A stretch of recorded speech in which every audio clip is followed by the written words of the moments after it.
المرأة اللي بترضع المفروض إن هي تحافظ على نظامها الغذائي إزاي؟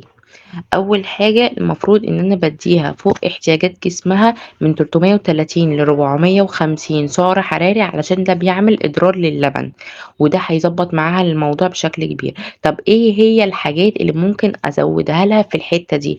أزوّد لها حبّة مكسرات، أزوّد لها لبن، أزوّد لها حاجات بقى حبوب حاجات تضبّطها. طب إيه هي الأكلات المفروض هي تاكلها أثناء فترة الرضاعة هيضبط معاها التغذية الصحية؟ أول حاجة البقوليات ليها حلوة جدًا، ممكن هي تاخد بقوليات بس بقوليات صحية، ممكن إن هي تاخد زي مثلًا العدس، زي الفول ما فيش مشكلة، تاخد اللي هي البيض، منتجات الألبان وفيهم الزبادي، تاخد الحبوب الكاملة اللي زي مثلًا الشوفان، البليلة، الحاجات دي بتعمل إضرار للبن حلو جدًا، بجانب طبعًا الفاكهة والخضار، هيضبط معاها الموضوع. المكسرات ليها حلوة جدًا، جدًا. طيب إيه هي بقى النظام الغذائي المفروض إن هي تاخده عشان يضبّط الرضاعة؟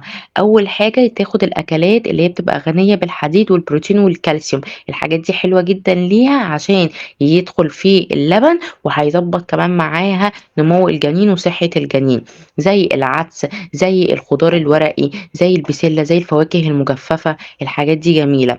لازم كمان إن هي تاخد البروتين بتاعها بشكل كويس وهيضبط معاها الموضوع، سواء بروتين نباتي أو بروتين حيواني، سواء فراخ، لحمة، سمك، أو سواء بقوليات وعدس وبذور ما فيش مشكلة.